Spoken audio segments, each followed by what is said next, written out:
All right, let's just get right into it.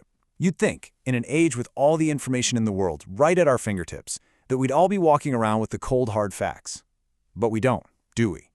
We all have this deeply human tendency to just look the other way sometimes to pick a comfortable story over a tough reality.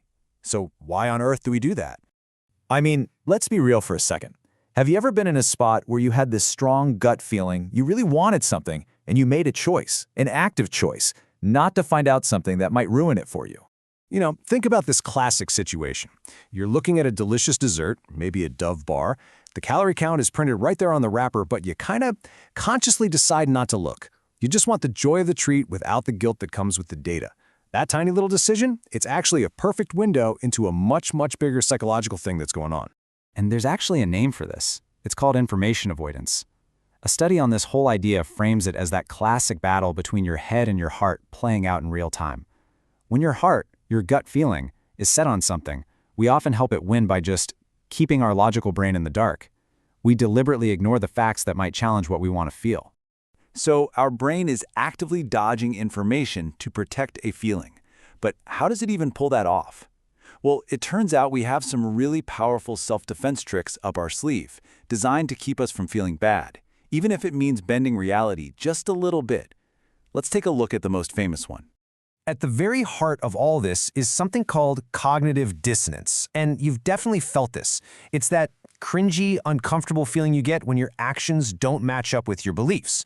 So, for example, your belief that I'm a healthy person is clashing with your action of I'm about to eat this super high-calorie dessert. That clash, it creates this mental static, and our brain just scrambles to make it stop. You know that old fable about the fox and the grapes? It is the perfect, simple explanation for how we solve this dissonance. So the fox wants these grapes, right? But he can't reach them. The conflict is, I want those versus I can't have them. So to fix that feeling, he doesn't change his ability to jump higher. No, he changes his belief about the grapes. By just deciding the grapes must be sour anyway, poof, the conflict is gone. That's rationalization. He makes an excuse. He literally changes his perception of reality just to feel better. And we do this constantly. We find reasons why the thing we didn't get or the right thing we didn't do, well, it probably wasn't that great to begin with. Okay, but let's dig a bit deeper here. It's not always about avoiding guilt over something simple like a dessert. Sometimes the truths we run from feel like a personal attack. They're sometimes called narcissistic insults. These are facts that challenge our ego, our sense of importance, or our vision of ourselves as smart, good people. And humanity has a long track record of fighting back against these ego-crushing truths. I mean, think about it. When Copernicus said the Earth revolved around the sun, it was an insult to our special place in the universe. When Darwin suggested we evolved from other animals, it was an insult to our uniqueness. And then when Freud came along and said our unconscious mind is often pulling the strings, wow, what a profound insult to our sense of control. We have always fought against facts that make us feel a little less special. Okay, so we've seen how this works inside one person's head.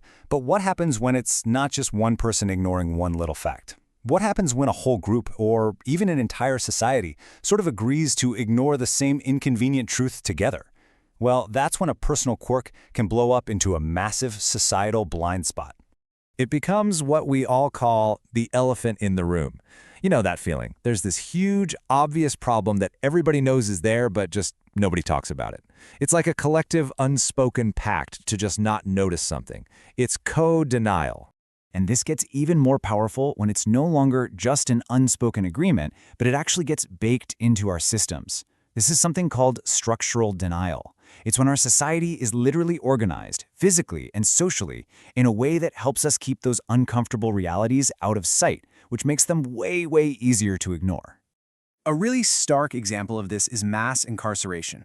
Research from CUNY points out that by building prisons way out in remote rural areas, we physically remove a really complex social issue from the daily view of most people.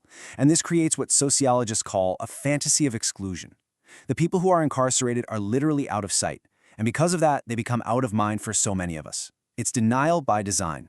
So we can see this force of denial is incredibly powerful, both inside of us and in the world all around us. But what's the actual cost? What do we lose in the long run when we keep choosing comfort over clarity?